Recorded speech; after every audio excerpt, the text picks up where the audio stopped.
Hi friends, అస్సలం వాలేకుమ్, నమస్తే. ఈ రోజు మనం చేయబోతున్న రెసిపీ గూడ్ కా షర్బత్, మొహరం స్పెషల్. గూడ్ కా షర్బత్ చేయడానికి కావాల్సిన ఇంగ్రీడియంట్స్: బెల్లం 200 గ్రామ్స్, కాజు 10 to 15, సోంఫ్ 2 టీ స్పూన్, బాదాం 10 to 15, డ్రై కోకోనట్. కొబ్బరిని అయితే ఈ విధంగా తురుముకుందామండి. చూసారు కదా, ఈ విధంగా కొబ్బరిని చూసారు కదా, ఈ విధంగా అయితే నేనైతే కొబ్బరిని తురుముకున్నానండి. ఇంత అయితే సరిపోతుందండి గార్నిష్ చేసుకోవడానికి మనకు. ఇప్పుడైతే మనం బెల్లాన్ని వాటర్తో నానబెట్టుకుందామండి.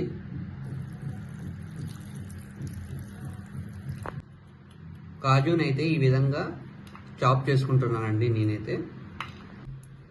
చూసారు కదా, ఈ విధంగా బాదంని కూడా చాప్ చేసుకుందామండి. చూసారు కదా, ఈ విధంగా అయితే మనం బాదంని చాప్ చేసుకుందాము. సోంఫ్ని అయితే మనం బ్లెండ్ చేసుకుందామండి. చూసారు కదా ఫ్రెండ్స్, సోంఫ్ని అయితే నేను బ్లెండ్ చేసుకున్నానండి. ఈ విధంగా అయితే బెల్లం అయితే కరిగిపోయిందండి. ఇప్పుడు దీన్ని జల్లెడ చేసుకుందాము. ఎందుకంటే కొంచెం రాళ్ళు దుమ్ము ఉంటుంది కదండి, ఈ జల్లెల్లో వచ్చేస్తాయి మొత్తం. చూసారు కదా ఫ్రెండ్స్, మొహరం షర్బత్ కోసం నేనైతే కొత్త కుండనైతే తెచ్చుకున్నానండి. చూసారు కదా, ఇప్పుడు నేను ఇందులో చేసుకున్న షర్బత్ని ఇందులో వేసుకుంటాను. రెడీ అయిపోయిన ఈ బెల్లం యొక్క పాకంలో మనం ఇప్పుడైతే మనం షర్బత్లో డ్రై ఫ్రూట్స్ అయితే యాడ్ చేసుకుందామండి. కాజు, బాదాం,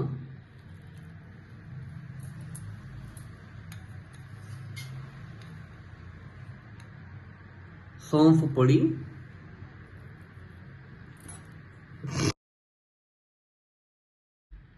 కొబ్బరి పొడి. కొబ్బరి పొడి అయితే 4 టీ స్పూన్లు అయితే వేసుకుందామండి. సోంఫ్ పొడి కూడా 4 టీ స్పూన్ అయితే వేసుకుందామండి. ఇప్పుడు వీటన్నిటిని బాగా మిక్స్ చేసుకుందామండి. చూసారు కదా, రెడీ అయిపోయింది మన మొహరం కా గూడ్ కా షర్బత్. చూసారు కదా ఫ్రెండ్స్, నేనైతే కుండ తీసుకున్నాను. ఇందులో అయితే నేను సాంబ్రాణి వేసుకున్నాను. చూసారు కదా పొగలు ఎట్లా వస్తున్నాయో, సాంబ్రాణి అయితే వేసానండి. ఇప్పుడు దీంట్లో మనం రెడీ చేసుకున్న ఈ షర్బత్ని అయితే దీంట్లో వేసుకుందాం. చూసారు కదా, ఈ విధంగా అయితే షర్బత్ని అయితే నేను కుండలో వేసుకుంటున్నానండి. చూసారు కదా ఫ్రెండ్స్, రెడీ అయిపోయింది మన మొహరం కా గూడ్ కా షర్బత్. చూసారు కదా ఫ్రెండ్స్, రెడీ అయిపోయింది మన గూడ్ కా షర్బత్, మొహరం స్పెషల్. ఈ వీడియో నచ్చినట్లయితే please like, share, subscribe viral cooking channel. మరిన్ని వీడియోస్ చూడాలంటే వైరల్ కుకింగ్ ఛానల్ని సబ్స్క్రైబ్ చేసుకోండి.